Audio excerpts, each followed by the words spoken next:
Hi hello my beautiful souls. നമസ്കാരം. നമ്മൾ ഇന്ന് നോക്കാൻ പോകുന്ന ടാരോട്ട് റീഡിംഗ് നിങ്ങളുടെ വ്യക്തിയുടെ രാത്രികാല ചിന്തകൾ എന്തൊക്കെയാണ്? അവർ നിങ്ങളെ ഓർക്കാറുണ്ടോ? നിങ്ങളുടെ ബന്ധത്തിന്റെ ഫ്യൂച്ചറിനെ പറ്റി ചിന്തിക്കാറുണ്ടോ? വളരെ അവിചാരിതമായിട്ടാണ് നിങ്ങൾ ഈ വീഡിയോ കണ്ടത് എങ്കിൽ ഈ ഒരു ഡിവൈൻ സന്ദേശം നിങ്ങൾക്കുള്ളതാണ്. നമുക്ക് റീഡിങ്ങിലേക്ക് പോകാം. നിങ്ങൾ സ്നേഹിക്കുന്ന വ്യക്തിയുടെ മുഖം നിങ്ങളുടെ മനസ്സിലേക്ക് കൊണ്ടുവരിക. അവരുടെ പേര് ഒരു 3 പ്രാവശ്യം മനസ്സിൽ പറയുക. പോസിറ്റീവായിട്ടിരിക്കുക. ഇവിടെ ഫസ്റ്റ് വന്നിരിക്കുന്ന കാർഡ് ദ സ്ട്രെങ്ത് കാർഡാണ്. നിങ്ങളെ ശരിക്കും അവർ മിസ് ചെയ്യുന്നുണ്ട്. അല്പം ഒരു പിണക്കത്തിലായിരിക്കാം. സെൽഫ് കൺട്രോൾ ചെയ്യുന്നു എന്ന് കാണിക്കുന്നു. നിങ്ങളെ കാണണം, മെസ്സേജ് അയക്കണം എന്നൊക്കെ തോന്നുന്നുണ്ടെങ്കിൽ തന്നെ അവരെ തന്നെ കൺട്രോൾ ചെയ്ത് നിർത്തുന്നു. നിങ്ങളുടെ പിക്ചേഴ്സ്, അതുപോലെ തന്നെ സോഷ്യൽ മീഡിയ, ഇതെല്ലാം തന്നെ അവർ രഹസ്യമായി ചെക്ക് ചെയ്യുന്നുണ്ട്. കോണ്ടാക്ട് ചെയ്യണമെന്ന് അങ്ങേ അറ്റത്തെ ആഗ്രഹം ഉണ്ടെങ്കിൽ തന്നെയും അവരുടെ ഒരു ഈഗോ കൊണ്ടാകാം. ചിലർക്കിതൊരു ഭയമാണ്. വഴക്കൊക്കെ ഉണ്ടാക്കി മാറി നിൽക്കുകയാണെങ്കിൽ ഇനിയും സംസാരിച്ചാൽ വീണ്ടും എന്തെങ്കിലും പ്രശ്നമുണ്ടാകുമോ എന്നുള്ളൊരു പേടി. ടെമ്പറൻസ് കാർഡ് ഒരു ബാലൻസിനെയാണ് സൂചിപ്പിക്കുന്നത്. ഇത് കുറേയേറെ നാളായിട്ട് നോ കോണ്ടാക്റ്റിൽ പോയ ആളുകളുടെ എനർജിയാണ്. ഞാൻ സംസാരിക്കണോ, ഫോൺ ചെയ്യണോ, ടെക്സ്റ്റ് ചെയ്യണോ, അതല്ല കുറച്ചും കൂടി ഇങ്ങനെ അങ്ങ് പോകട്ടെ എന്നൊക്കെയുള്ളൊരു മിക്സഡ് ആയിട്ടുള്ളൊരു ചിന്തയെ സൂചിപ്പിക്കുന്നു. എത്രയൊക്കെ വഴക്കുകൾ നിങ്ങൾക്കിടയിൽ ഉണ്ടെങ്കിൽ തന്നെ അവർക്ക് നിങ്ങളെ ഒരിക്കലും വെറുക്കാൻ സാധിക്കില്ല. അതുപോലെ തന്നെ മറക്കാനും സാധിക്കില്ല. പക്ഷേ ഓപ്പണായി അക്സെപ്റ്റ് ചെയ്യാൻ ഒരു മടി. 6 ഓഫ് വൺസ് ഒരു തൻ്റെ ഇമേജിനെ സംരക്ഷിക്കണം എന്ന മെൻറ്റാലിറ്റിയിൽ ഇരിക്കുന്ന ആളുകളുടെ എനർജിയാണ്. ഒരു പബ്ലിക്കായിട്ടുള്ള ഒരു പെർസെപ്ഷൻ്റെ ഇമ്പോർട്ടൻറ്റ്. അതായത് എൻ്റെ ഈ ഒരു ബന്ധത്തിലുള്ള ഒരു തീരുമാനങ്ങൾ കൊണ്ട് ഒരു റെപ്യൂട്ടേഷൻ ഒരു ഡാമേജ് സംഭവിക്കുമോ എന്നുള്ളൊരു ഭയം അതിനെ സൂചിപ്പിക്കുന്നു. കാരണം നിങ്ങൾ സ്നേഹിക്കുന്ന വ്യക്തി എന്ന് പറയുന്നത് പബ്ലിക്കിൻ്റെ ഇടയിൽ വളരെ നല്ലൊരു ഇമേജ് ഉള്ള ഒരാളായിരിക്കാം. ആ ഒരു ഇമേജിന് കോട്ടം വരുത്തുന്ന യാതൊന്നും ചെയ്യാൻ അവർ ആഗ്രഹിക്കുന്നില്ല. ചിലർക്കിത് ഒരു എക്സ്ട്രാ മാരിറ്റൽ അഫെയർ എനർജിയും കാണിക്കുന്നുണ്ട്. ഞങ്ങളുടെ ബന്ധം മറ്റുള്ളവർ അറിഞ്ഞാൽ അതെൻ്റെ റെപ്യൂട്ടേഷനെ ബാധിക്കുമോ എന്ന് അഗാധമായി ചിന്തിക്കുന്നു. നെക്സ്റ്റ് വന്നിരിക്കുന്ന കിങ് ഓഫ് വാൺസ് ശരിക്കും ഒരു അട്രാക്ഷൻ വളരെ സ്ട്രോങ് ആണെന്ന് കാണിക്കുന്നു. വളരെ പാഷനേറ്റ് ആയിട്ടുള്ള ഒരാളാണ് നിങ്ങൾ സ്നേഹിക്കുന്ന വ്യക്തി. ഒരു ഫിസിക്കൽ അട്രാക്ഷൻ പുള്ളൊക്കെ വളരെ ഡീപ്പായിട്ട് ഇൻറ്റൻസ് ആയിട്ട് തന്നെ കാണിക്കുന്നു. പിണങ്ങിയൊക്കെ ഇരിക്കുകയാണെങ്കിൽ തന്നെയും രാത്രികാലത്ത് നിങ്ങളെപ്പറ്റി ആലോചിക്കുന്ന സമയത്ത് ശരിക്കും ഒരു റൊമാൻറ്റിക്, അതുപോലെ തന്നെ ഫിസിക്കൽ, ഈ ഫീലിംഗ് എല്ലാം കൂടി ഒരു മിക്സായ അവസ്ഥയാണ്. പകൽ സമയത്ത് ഞാൻ വളരെ പ്രാക്ടിക്കലാണ്. എനിക്ക് ഇതൊന്നും ഇല്ലെങ്കിൽ തന്നെ ഞാൻ മുന്നോട്ട് പോകും, ആരില്ലെങ്കിലും ഞാൻ ഒറ്റയ്ക്ക് മതി എന്നുള്ള ഒരു ധൈര്യത്തിലൊക്കെ നടക്കുന്നത് കാണാം. പക്ഷേ രാത്രികാലമാകുമ്പോഴേക്കും അവർ ഒറ്റയ്ക്കാകുന്ന ആ ഒരു സന്ദർഭങ്ങളിൽ ശരിക്കും നിങ്ങളാണ് ഓർമ്മയിൽ. എത്രയൊക്കെ വേണ്ടാന്ന് ശ്രമിച്ചിട്ടും പറ്റുന്നില്ല. ആ സമയത്ത് അവരുടെ ഹൃദയം അവരോട് പറയും, എനിക്ക് ഇന്നാളെയാണ് ആവശ്യം. 5 ഓഫ് സോർട്സ് ഒരു കോൺഫ്ലിക്റ്റിനെ സൂചിപ്പിക്കുന്നു. നിങ്ങൾക്കിടയിൽ ഉണ്ടായിട്ടുള്ള ഒരു ആർഗ്യുമെന്റ്സ്, വഴക്കിനെയൊക്കെ സൂചിപ്പിക്കുന്നു. ആ പഴയ കാലത്തെ പറ്റി ആലോചിക്കുന്ന സമയത്ത് അവർക്ക് ശരിക്കും ഒരു കുറ്റബോധമൊക്കെ ഉണ്ട്.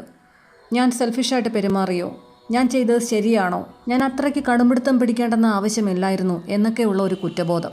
5 ഓഫ് പെൻറ്റക്കിൾസ് ഒരു ഒറ്റപ്പെട്ടതുപോലെയുള്ള ഒരു ഫീലിങ്ങിനെ സൂചിപ്പിക്കുന്നു. ചുറ്റുപാടും ഫ്രണ്ട്സും ബന്ധുക്കളും വീട്ടുകാരും ഒക്കെ ഉണ്ടെങ്കിൽ തന്നെയും അവരെല്ലാം ഒന്ന് മാറി നിന്ന് രാത്രിയിൽ ഒറ്റയ്ക്കാവുന്ന സമയത്ത് ശരിക്കും നിങ്ങളെ പറ്റിയാണ് ചിന്തകൾ മൊത്തം. നിങ്ങൾ വിട്ടുപോയതോടുകൂടി ജീവിതം ഒരു ഒഴിഞ്ഞതുപോലെയുള്ള അവസ്ഥ, എംപ്റ്റി ആയി പോയതുപോലെയുള്ള അവസ്ഥ, ഒറ്റയ്ക്കായി. നിങ്ങളെന്ന് പറയുന്നത് ശരിക്കും അവരുടെ ഒരു ഇമോഷണൽ കംഫോർട്ടായിരുന്നു. എന്തൊക്കെ പ്രശ്നങ്ങളുണ്ടെന്ന് പറഞ്ഞാലും ഓടി വന്ന് നിങ്ങളോട് എന്തെങ്കിലുമൊക്കെ ഒന്ന് പറയുന്ന സമയത്ത് നിങ്ങളുടെ ഒരു ആശ്വാസവചനം മതിയായിരുന്നു അവർക്ക് എല്ലാം ഓവർകം ചെയ്യാൻ. അതുകൊണ്ട് തന്നെ നിങ്ങളെ വിട്ടുമാറി ഒന്ന് നിൽക്കുന്ന സമയത്ത് നിങ്ങളുടെ ആ ഒരു ആബ്സൻസ് അവരെ ശരിക്കും വളരെ ആഴത്തിൽ മിസ് ചെയ്യിക്കുന്നുണ്ട്. ഇത് കണ്ടുകൊണ്ടിരിക്കുന്ന നിങ്ങളുടെ സ്നേഹത്തിൻ്റെ വാല്യൂ ആണ് ഈ ഒരു കാർഡുകൾ കാണിച്ചു തരുന്നത്. ഒരാളുടെ മനസ്സിൽ ഇത്രത്തോളം ആബ്സൻസ് ഉണ്ടാക്കാൻ നിങ്ങൾക്ക് സാധിച്ചിട്ടുണ്ടെങ്കിൽ നിങ്ങൾ അത്രത്തോളം ആഴത്തിൽ വളരെ ലോയലായി, ജെന്യുവനായി ആ ഒരു വ്യക്തിയെ സ്നേഹിച്ചിരിക്കണം. അങ്ങനെയുള്ള ഒരു ജെന്യുവനായിട്ടുള്ളൊരു സ്നേഹത്തിന് മാത്രമേ ഇത്രത്തോളം മറ്റൊരു മനസ്സിൽ ആധിപത്യം സ്ഥാപിക്കാൻ പറ്റുള്ളൂ. നിങ്ങൾ രണ്ടുപേരും അടുത്തടുത്തില്ലെങ്കിൽ തന്നെയും അകന്നിരിക്കുകയാണെങ്കിലും നിങ്ങളുടെ ആ ഒരു എനർജി അവരോടൊപ്പം ഇപ്പോഴും ഉണ്ട് എന്ന് കാണിക്കുന്നു. ക്യൂൻ ഓഫ് പെൻറ്റക്കിൾസ് നിങ്ങൾ കൊടുത്ത ഒരു സ്നേഹം, കരുതൽ, ഇതിനെയെല്ലാം സൂചിപ്പിക്കുന്നു. നിങ്ങളോടൊപ്പമുള്ള ഓരോ നിമിഷങ്ങളും ഓർക്കുമ്പോൾ എത്രത്തോളം സേഫ് ആയിരുന്നു അവർ എന്ന് ആലോചിക്കുന്നു. നിങ്ങൾ അവർക്ക് കൊടുത്ത ആ ഒരു ഇമോഷണൽ സ്റ്റെബിലിറ്റിയെ പറ്റി ആലോചിക്കുന്നു. നൈറ്റ് ഓഫ് വാൺസ് ഒരു ഇമ്പൾസീവായിട്ടുള്ള ഒരു എനർജിയാണ്. വളരെ പെട്ടെന്ന് തോന്നുന്ന ചില വികാരങ്ങളുടെ അടിസ്ഥാനത്തിൽ വളരെ പെട്ടെന്ന് തോന്നുന്ന ഒരു എനർജി. നിങ്ങളെ കാണാതിരിക്കുമ്പോൾ നിങ്ങൾ ചെയ്തു കൊടുത്ത ഓരോ കാര്യങ്ങളും ഓർമ്മയിലേക്ക് വരുന്ന സമയത്ത് ഒരു ഫിസിക്കൽ എനർജി പുള്ള്, അതുപോലെ തന്നെ ഇമോഷണലായിട്ട് വളരെയധികം അവർ ഡീപ്പായിട്ട് ചിന്തിക്കുന്ന സമയത്ത് വളരെ പെട്ടെന്ന് നിങ്ങളെ കാണണമെന്നും നിങ്ങളുടെ അരികിലെത്തണമെന്നും വഴക്കുകളെല്ലാം പറഞ്ഞ് അവസാനിപ്പിച്ച് വീണ്ടും ഈ ഒരു ബന്ധം പഴയ പോലെയല്ല, ചില കാര്യങ്ങളിൽ മാറ്റം വരുത്തി ഒരു പുതുമയോടുകൂടി വീണ്ടും തുടങ്ങണമെന്ന് അവർ ആഗ്രഹിക്കുന്നു. അവർ ഈ ഒരു ബന്ധത്തെപ്പറ്റി ശരിക്കും പ്ലാനിംഗ് ഒക്കെ ചെയ്യുന്നുണ്ട് ഫ്യൂച്ചറിലേക്ക്. ഒരു റീഡിങ്ങിൻ്റെ ഒരു ഫ്യൂച്ചർ ഔട്ട്കം കാർഡായിട്ട് വന്നിരിക്കുന്നത് 8 ഓഫ് വൺസ് ആണ്. നിങ്ങൾക്ക് ഒരു സഡൻ ഒരു മെസ്സേജ് വരാനുള്ള ചാൻസസ് ഒക്കെ ഉണ്ട്. വളരെ അപ്രതീക്ഷിതമായിട്ട് നിങ്ങളെ വിളിക്കാനുള്ള ചാൻസസ്, അതുപോലെ തന്നെ ഒരു ട്രാവൽ, അതായത് നിങ്ങൾ ദൂര സ്ഥലങ്ങളിലാണ് താമസിക്കുന്നത് എങ്കിൽ നിങ്ങളെ കാണാനായിട്ട് അവർ ട്രാവൽ ചെയ്തു വരുന്ന ഒരു എനർജി ഇവിടെ കാണിക്കുന്നു. നിങ്ങൾക്ക് ഇനിയും ഒരുപാട് കാലം ഒന്നും നിശബ്ദമായിട്ടിരിക്കാൻ സാധിക്കില്ല. നിങ്ങളുടെ കണ്ണീരിൻ്റെയും പ്രാർത്ഥനയുടെയും ഒരു ഫലം കൊണ്ടായിരിക്കാം ശരിക്കും അവരെ മൂവ് ഫോർവേഡ് ചെയ്യാൻ ആ ഒരു എനർജി പുൾ ചെയ്യുന്നുണ്ട്, തള്ളുന്നുണ്ട്. ഇവിടെ ഒരു ലേറ്റ് നൈറ്റ് തോട്ട്സിൻ്റെ ഒരു ഡീപ്പ് സമ്മറിയിലേക്ക് പോകുമ്പോൾ ഒരു കൺട്രോൾ ആയിട്ടുള്ള ഒരു നേച്ചർ, ഡിസയർ, ഈഗോ, കുറ്റബോധം, ഒറ്റപ്പെട്ടതുപോലെയുള്ള അവസ്ഥ, സ്ട്രോങ് അട്രാക്ഷൻ, ഇതെല്ലാം കൂടെ ചേർന്ന് മിക്സായ ഒരു കോമ്പിനേഷൻ എനർജിയാണ് കാണിക്കുന്നത്. ഫ്യൂച്ചറിലേക്ക് നിങ്ങൾക്കൊരു കമ്മ്യൂണിക്കേഷൻ പ്രതീക്ഷിക്കാം എന്നുള്ള ഒരു ഔട്ട്കമാണ് വന്നിരിക്കുന്നത്. ചിലർക്ക് ഒരു നെക്സ്റ്റ് 8 ദിവസത്തിനകം 8 ഡേയ്സിനകം ഒരു കമ്മ്യൂണിക്കേഷൻ പോസിബിലിറ്റി കാണിക്കുന്നുണ്ട്. സഡൻ മെസ്സേജ് എനർജി വളരെ സ്ട്രോങ് ആണ്. അവരൊരു കമ്മ്യൂണിക്കേഷനിലേക്ക് വരുന്ന സമയം നിങ്ങൾ ശ്രദ്ധിക്കേണ്ടത് തികച്ചും ഓപ്പൺ ആയിട്ടുള്ള ഒരു കമ്മ്യൂണിക്കേഷനിലേക്ക് അവരെ കൊണ്ടുവരിക. നിലവിലുള്ള ആ ഒരു തെറ്റിദ്ധാരണകളെല്ലാം പറഞ്ഞ് അവസാനിപ്പിച്ച ശേഷം ഫ്യൂച്ചർ കാര്യങ്ങളെല്ലാം തന്നെ വ്യക്തമായ പ്ലാനിങ്ങോടുകൂടി മുന്നോട്ട് പോവുക. ശ്രദ്ധിക്കേണ്ടത് ആത്മാർത്ഥതയില്ലാത്ത സുഹൃത്തുക്കളെ നിങ്ങളുടെ ഒരു ബന്ധത്തിനിടയിലേക്ക് ഈ ഒരു കാര്യങ്ങൾ സംസാരിക്കാൻ പറഞ്ഞു വിടാതിരിക്കുക. നിങ്ങൾ പരസ്പരം മനസ്സിലാക്കിയതുപോലെ അതിൽ കൂടുതലൊന്നും പുറത്തു നിൽക്കുന്ന ഒരാൾക്ക് മനസ്സിലാകില്ല. ഒരു മൂന്നാമതൊരാളെ നമ്മളൊരു മെസ്സഞ്ചറായിട്ട് ഒരു ബന്ധത്തിലേക്ക് ഇൻവോൾവ് ചെയ്യിക്കുമ്പോൾ അവരവരുടെ ജഡ്ജ്മെൻറ്റ് കൂടി ഇതിനകത്ത് മിക്സ് ചെയ്യുന്നത് കൊണ്ട് തന്നെ പല ബന്ധങ്ങളും പല വഴിക്കായി പോയതിനുള്ള പ്രധാനപ്പെട്ട കാരണം ഇങ്ങനെയുള്ളൊരു മിസ്ലീഡ് ചെയ്യുന്ന ചില സുഹൃത്ത് ബന്ധങ്ങളാണ്. അതുകൊണ്ട് ശ്രദ്ധിക്കുക, ഉപദേശങ്ങളെല്ലാം തന്നെ നമുക്ക് സ്വീകരിക്കാം, അത് ശരിയായ ആളുകളിൽ നിന്ന് മാത്രം. ഓർക്കുക, നിങ്ങളുടെ ബന്ധത്തെപ്പറ്റിയുള്ള ഒരു തീരുമാനം ലാസ്റ്റ് എടുക്കുന്നത് അത് നിങ്ങൾ രണ്ടുപേരും മാത്രമായിരിക്കണം. ഇതൊരു ജനറൽ റീഡിംഗ് ആണ്. ഓരോരുത്തരുടെയും സാഹചര്യങ്ങൾ വ്യത്യസ്തമാണ്. നിങ്ങൾ നിങ്ങളുടെ സാഹചര്യത്തെ അടിസ്ഥാനമാക്കി തീരുമാനങ്ങൾ എടുക്കുക. പിണങ്ങിയിരിക്കുന്ന സമയം ഒരുപാട് ചേസ് ചെയ്ത് പോയ അല്ലെങ്കിൽ ഒരുപാട് അവരുടെ പുറകെ നിങ്ങൾ നടന്നിട്ടുണ്ടെങ്കിൽ ഇനി അത് സ്റ്റോപ്പ് ചെയ്യാം. നിങ്ങളുടെ ഇമ്പോർട്ടൻസ് എന്താണെന്ന് അവർക്കിപ്പോൾ മനസ്സിലാകുന്നുണ്ട്. അവർക്ക് നിങ്ങളോടുള്ള ആ ഒരു സ്നേഹം സത്യമാണ് എങ്കിൽ തീർച്ചയായും അവർ എത്രയും പെട്ടെന്ന് നിങ്ങളുടെ അരികിലേക്ക് എത്തിയിരിക്കും. അതുവരെയും വളരെ പോസിറ്റീവായിട്ട് ചിന്തിച്ച് നിങ്ങൾ നിങ്ങളുടെ കാര്യങ്ങളിലേക്ക് തിരികെ വന്ന് നിങ്ങൾക്ക് വേണ്ടുന്ന കാര്യങ്ങൾ എന്തൊക്കെയാണെന്ന് മനസ്സിലാക്കി നിങ്ങളൊരു സെൽഫ് ലവിലേക്ക് വരിക. അവർ കാര്യങ്ങളെല്ലാം ഒന്ന് മനസ്സിലാക്കി നിങ്ങളുടെ അരികിലേക്ക് വരുമ്പോൾ എല്ലാം നഷ്ടപ്പെട്ട് ഒരു പ്രാകൃത രൂപത്തിൽ നിങ്ങൾ ഇരിക്കാൻ പാടില്ല.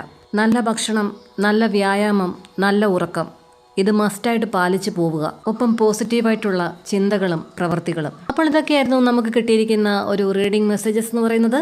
ഇതിൽ പറഞ്ഞിട്ടുള്ള പോസിറ്റീവായിട്ടുള്ള എല്ലാ കാര്യങ്ങളും നിങ്ങൾ നിങ്ങളുടെ ജീവിതത്തിലേക്ക് അട്രാക്റ്റ് ചെയ്യുക. നെഗറ്റീവായതും നിങ്ങളെ എപ്പോഴും വിഷമിപ്പിച്ചുകൊണ്ടിരിക്കുന്നതുമായിട്ടുള്ള എല്ലാ കാര്യങ്ങളും ഡിവൈൻ പവറിന് മുമ്പിൽ സറണ്ടർ ചെയ്യുക. നിങ്ങൾക്ക് ഈ മെസ്സേജ് റെസൊണേറ്റ് ചെയ്തിട്ടുണ്ടെങ്കിൽ യൂണിവേഴ്സിന് നന്ദി പറയുക. നിങ്ങളുടെ ജീവിത വിജയത്തിനായി ദിവസേനയുള്ള ഡിവൈൻ ടാരോട്ട് ഗൈഡൻസിനായി ഈ ഒരു ചാനൽ സബ്സ്ക്രൈബ് ചെയ്യുക. നിങ്ങളുടെ കരിയർ, അതുപോലെ തന്നെ റിലേഷൻഷിപ്പ് എന്നിവയെ സംബന്ധിച്ചിട്ടുള്ള ഡിവൈൻ ഗൈഡൻസ് അടങ്ങുന്ന ധാരാളം വീഡിയോസ് ഈ ഒരു ചാനലിൽ അപ്ലോഡ് ചെയ്തിട്ടുണ്ട്. താല്പര്യമുള്ളവർക്ക് ചാനൽ സന്ദർശിക്കാവുന്നതാണ്. നിങ്ങളുടെ കരിയർ, അതുപോലെ തന്നെ റിലേഷൻഷിപ്പ് എന്നിവയിൽ ഒരു നിർണായക തീരുമാനമെടുക്കുന്ന ഒരു ഘട്ടമാണ് എങ്കിൽ തീർച്ചയായും നിങ്ങൾക്കൊരു പേഴ്സണൽ ടാരോട്ട് റീഡിംഗ് വളരെ അത്യാവശ്യമാണ്. അതിനായി നിങ്ങൾക്ക് നിങ്ങളുടെ എനർജിയോട് റെസൊണേറ്റ് ചെയ്യുന്നു എന്ന് നിങ്ങൾ വിശ്വസിക്കുന്ന ഒരു നല്ലൊരു ടാരോട്ട് റീഡറിനെ സമീപിച്ച് ഒരു പേഴ്സണൽ ഗൈഡൻസ് എടുക്കുന്നത് നിങ്ങളുടെ മുന്നോട്ടുള്ള യാത്രകൾക്ക് തീർത്തും ഉപകാരപ്രദമായിരിക്കും. എൻ്റെ പേഴ്സണൽ റീഡിനുള്ള നമ്പർ ഞാൻ സ്ക്രീനിൽ കൊടുത്തിട്ടുണ്ട്. അതിലേക്ക് മെസ്സേജ് അയക്കുകയോ കോൾ ചെയ്യുകയോ ചെയ്യുക. പേഴ്സണൽ റീഡിന് പേയ്മെൻ്റ് ഉണ്ട്. പേയ്മെൻറ്റ് ഡീറ്റെയിൽസ് എല്ലാം തന്നെ നിങ്ങൾ കോൺടാക്റ്റ് ചെയ്യുമ്പോൾ തരുന്നതായിരിക്കും. അതുപോലെ തന്നെ എൻ്റെ ദിവസേനയുള്ള പ്രത്യേക പ്രാർത്ഥനകളിൽ നിങ്ങളുടെ വിഷമങ്ങൾ അല്ലെങ്കിൽ നിങ്ങളുടെ സാഹചര്യങ്ങൾ എല്ലാം തന്നെ ഉൾപ്പെടുത്തി പ്രാർത്ഥിക്കുന്നതിനായി നിങ്ങളുടെ പേരും നാളും ചേർത്ത് കമൻറ്റ് ചെയ്യുക. തീർച്ചയായും നിങ്ങളെ എൻ്റെ പ്രാർത്ഥനയിൽ ഉൾപ്പെടുത്തുന്നതായിരിക്കും. നിങ്ങൾ സ്നേഹിക്കുന്ന വ്യക്തി നിങ്ങളിലേക്ക് മടങ്ങി വന്ന് നിങ്ങൾ ആഗ്രഹിക്കുന്നത് പോലെ സന്തോഷവും സമാധാനവും നിറഞ്ഞ ഒരു മനോഹരമായ ജീവിതം തന്ന് അനുഗ്രഹിക്കുമാറാകട്ടെ എന്ന് യൂണിവേഴ്സിനോട് പ്രാർത്ഥിച്ചുകൊണ്ട് നിർത്തുന്നു. നന്ദി, നമസ്കാരം. Thank you universe.